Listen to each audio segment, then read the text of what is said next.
ముఖ్యమంత్రి కూడా స్థానిక సంస్థల ఎన్నికల కోసం ప్రచారం కోసం పోయినటువంటిది కానీ వాళ్ళ కార్యక్రమాలలో భాగంగా స్థానిక సంస్థల ఎన్నికలలో గెలిపియండి అని కానీ అప్పీల్ కానీ ఏ ముఖ్యమంత్రి గతంలో చేయలే. వాటన్నిటికీ భిన్నమైనటువంటి సాంప్రదాయాన్ని ఈ ముఖ్యమంత్రి గారు అవలంబిస్తున్నారు. పైగా ఆయన మాట్లాడేటప్పుడు మరి చూసుకోరా లేకుంటే ఎవరు చెప్పేటోళ్ళు ఉంటారో ఏందో అర్థం కాదు కానీ మా పార్టీ వాళ్ళు ఇంతమంది గెలిచినారు, ఆ పార్టీ వాళ్ళు ఇంతమంది గెలిచినారు, ఈ పార్టీ ఆ పార్టీ కలిపి ఇన్ని గెలిచినారు, ఇట్లా ఈ భాష మాట్లాడుతున్నారు. ఇంకా చెప్పవలసి వస్తే ఖచ్చితంగా ఆయా రాజకీయ పార్టీలు మద్దతు ఇచ్చినాయి. ఎందుకంటే పార్టీ రహిత ఎన్నికలు, పార్టీ సింబల్ లేని ఎన్నికలు, ప్రజలకే తెలుసు ఆ మాట. అటువంటిప్పుడు ఫలానా పార్టీ మద్దతు ఇచ్చిన వాళ్ళు గెలిచిందని చెప్తున్నారు. మేము కూడా మా పార్టీ మద్దతు ఇచ్చిన బలపరిచిన అభ్యర్థులనే చెప్తున్నాం. కానీ ముఖ్యమంత్రి స్వయంగా కాంగ్రెస్ వాళ్ళు వీళ్ళు, బీఆర్ఎస్ వాళ్ళు వీళ్ళు అని పట్టికను చదివి వినిపిస్తున్నారు. అంటే ఓ ముఖ్యమంత్రి స్థాయిలో స్థానిక సంస్థల ఎన్నికల విషయంలో ఇంతగా కల్పించుకొని ఇంతగా ఓన్ చేసుకునేటువంటి పరిస్థితి ఎందుకు వచ్చింది? మీ పాలన నిజంగా గొప్పగానే ఉంటే ఏకపక్షంగా గెలిపించాలి. మరి ఆనాడు మాకెందుకు ఒక్కటి వచ్చినాయి ఏకపక్షంగా? అన్ని జిల్లా పరిషత్తులు మాకెందుకు వచ్చినాయి? మోర్ దాన్ 90% గ్రామ పంచాయతీలు ఎందుకు వచ్చినాయి మాకు ఆనాడు? మీకు కూడా అట్లే వచ్చి ఉండాలి కదా. ఆ రోజు ఎప్పుడు కూడా కేసీఆర్ చెప్పలేదు ప్రెస్ మీట్ పెట్టి మాకు ఇంతమంది సర్పంచులు గెలిచిందని. అటువంటి ప్రస్తావనే రాలే. పార్టీ సింబల్ మీద జిల్లా పరిషత్తులు గెలిస్తే అది చెప్పినారు, మొత్తం జిల్లా పరిషత్తులు వచ్చినాయని. సరే, మీ విశ్లేషణ మీది, మీరు అట్లే చెప్పదలుచుకుని చెప్పుకోండి. ఓ దిక్కు బీఆర్ఎస్ యాడ్ ఉంది, కేసీఆర్ను మేము రిటైర్ చేసినాం, ఆయన రిటైర్ అయిపోయాడు. తర్వాత ఇక హరీష్ ఏదో ఆయన ప్లాన్ చేసుకుంటున్నాడు, కేటీఆర్ ఏదో ఆయన ప్లాన్. నీ దృష్టిలో లేని పార్టీ గురించి, ఉనికిలో లేదనుకునేటువంటి పార్టీ గురించి నిత్యం అదే నామస్మరణం ఎందుకు చేస్తున్నావు? దాన్ని బట్టే తెలుస్తుంది కదా నిత్యం నీకు ఉండేటువంటి భుగులే ఇది అని. నీకు నిజంగానే ప్రజాశక్తి మీద బలం ఉంటే, నీ ప్రభుత్వం చేస్తున్నటువంటి అభివృద్ధి సంక్షేమం మీదనే నీకు బలం ఉంటే, నమ్మకం ఉంటే, ఇతరుల గురించి మాట్లాడే అవసరమే లేదు నీకు. నీ శక్తినే నువ్వు ప్రదర్శించుకుంటే సరిపోతుంది. ఇతరుల గురించి మాట్లాడుతున్నావు అంటేనే నువ్వు అశక్తుడవనో, నీ ప్రభుత్వం అశక్తతో ఉందనో, లేకుంటే మీ చాతగాంతనం బయటపడకుండా ఎప్పటికప్పుడు కప్పించుకునేందుకు మాట్లాడుతున్నారో అర్థం చేసుకోవాల్సి వస్తుంది. ఒకరిని అనే ముందు ఇంకో రాజకీయ పార్టీ యొక్క పర్ఫార్మెన్స్ గురించి నీకు ఎందుకాయ బాబు? నీ పార్టీ ఎంత గొప్ప చేస్తుందో నువ్వు చెప్పుకో, నీ ప్రభుత్వం ఎంత గొప్ప చేస్తుందో నువ్వు చెప్పుకో.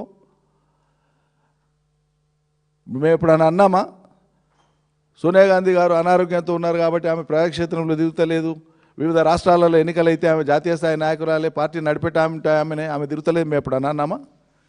అది మా సంస్కారం కాదే.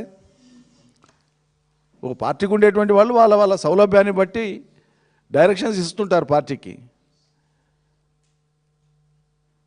ఈ మరి చాలా యాక్టివ్గా ఉండి, వయసులో ఉండి, కరాటే వస్తుంది, జూడో వస్తుంది, ఫైటింగ్ వస్తుంది, స్విమ్మింగ్ వస్తుంది, భారతదేశం మొత్తం కింది నుంచి పైకి తిరిగిండు రాహుల్ గాంధీ.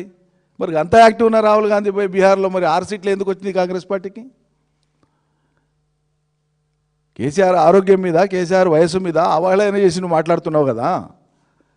మరి చాలా ఆరోగ్యంగా ఉన్నటువంటి రాహుల్ గాంధీ గారు దేశవ్యాప్తంగా పర్యటనలు చేసి, దేశవ్యాప్తంగా ఇవన్నీ చేస్తే మీకు బీహార్లో 6 సీట్లు ఎందుకు వచ్చినాయండి రేవంత్ రెడ్డి గారు? సమాధానం చెప్పు. ఎందుకు అవహేళన మాటలు, అహంకార మాటలు మీవి?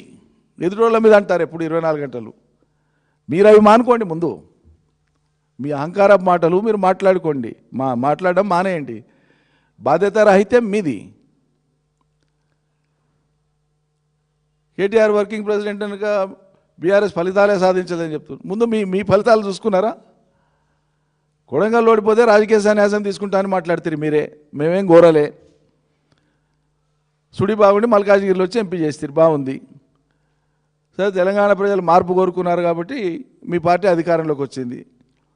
అదే మీరు తిప్పిన సుదర్శన చక్రంతోనేం రాలే, ప్రజలందరికీ తెలుసు. మరి అంత సిపాయిలు మీరే అయితే మీ సిట్టింగ్ మల్కాజ్గిరి సీట్ ఎందుకు ఓడిపోయినారండి? మీ సొంత జిల్లా మీరు ప్రాతినిధ్యం వహించేటువంటి, కొడంగల్ ప్రాతినిధ్యం వహించేటువంటి మహబూబ్నగర్ పార్లమెంట్ ఎందుకు ఓడిపోయినారండి? మీరు ఇన్ఛార్జ్ తీసుకున్న చేవెళ్ళ ఎందుకు ఓడిపోయినారండి? ఆ తదుపరి వచ్చినటువంటి లోకల్ బాడీ ఎమ్మెల్సీ ఎలక్షన్లో మీ క్యాండిడేట్ ఎట్లా ఓడిపోయానండి? మీదే కదా. మీ పర్ఫార్మెన్స్ చాలా గొప్పగా ఉంది, కేటీఆర్ది మాత్రం లేదా? కేటీఆర్ది కూడా చెప్తా వినండి. వర్కింగ్ ప్రెసిడెంట్ అయినాకనే 2018 ఎన్నికలలో 88 సీట్లతో రెండవసారి అధికారంలోకి వచ్చినాం మేము. ఎస్, ఇది మా ఖాతాలో వేసుకునేదే కాదంటావా? హైదరాబాద్ కార్పొరేషన్ ఎలక్షన్స్లో డంకా బజాయించి గెలిచినాం. ఆనాడు దాదాపు 136 మున్సిపాలిటీలను గెలిచినాం. కేటీఆర్ వర్కింగ్ ప్రెసిడెంట్ ఉండగానే ఆయన సారథ్యంలోనే ఆయన మున్సిపల్ మినిస్టర్గా బాధ్యత తీసుకున్నాక ఆ రోజు ఉండేటువంటి గ్రామ పంచాయతీలు అన్నీ స్వీప్ చేసినాం, జిల్లా పరిషత్లు అన్నీ స్వీప్ చేసినాం, హైదరాబాద్ కార్పొరేషన్ గెలిచినాం. ఫెయిల్యూర్ అని మేము ఎక్కడ అనుకోవట్లేదు, ప్రజలు కూడా ఎక్కడ అనలేదు. మీకు అది ఫెయిల్యూర్ లాగా కనిపిస్తే మీరు భావించండి, మాకేం అభ్యంతరం లేదు. మీకు అన్నీ సక్సెస్సే రికార్డ్ అయినట్లు ఎదుటోళ్లను అనడం ద్వారా మీ గొప్పతనం బయటికి రాదు. మీరు గొప్పగా చేస్తే, ప్రజలు గొప్పగా చేస్తున్నారని మిమ్మల్ని భావిస్తే అది గొప్ప అవుతుంది. ఇప్పుడు కేంద్ర ప్రభుత్వం ఇలా నరేగా చట్టానికి, మహాత్మా గాంధీ జాతీయ ఉపాధి హామీ పథకం యొక్క స్ఫూర్తిని దెబ్బతీయడానికి అమెండ్మెంట్ తెస్తుంది. దేశంలో మీ బాధ్యత ఏంది? ప్రిన్సిపల్ అపోజిషన్గా అందులో తెచ్చింది పేరు మార్పు ఒకటే కాదు. పేరు మార్పు చేయొద్దని మేము కోరుతున్నాం, మేము డిమాండ్ చేస్తున్నాం. మహాత్మా గాంధీ పేరును ఎవరు చెరిపేసే ప్రయత్నం చేసినా అది దుర్మార్గం. కానీ ఇక్కడ ఇంకో ముఖ్యమైనటువంటి అంశం ఉంది, పేరు మార్పు. పేరు మార్పు అంటే మీరు కాంగ్రెస్ వాళ్ళు మీరు చేసేది పనేంది? తెలంగాణ తల్లి విగ్రహ రూపం కాడ నుంచి మార్చుకొస్తారు కదా. తెలంగాణ రాష్ట్రం టీఎస్ ఉండేటువంటి టీజీ చేసి పడేస్తారు కదా.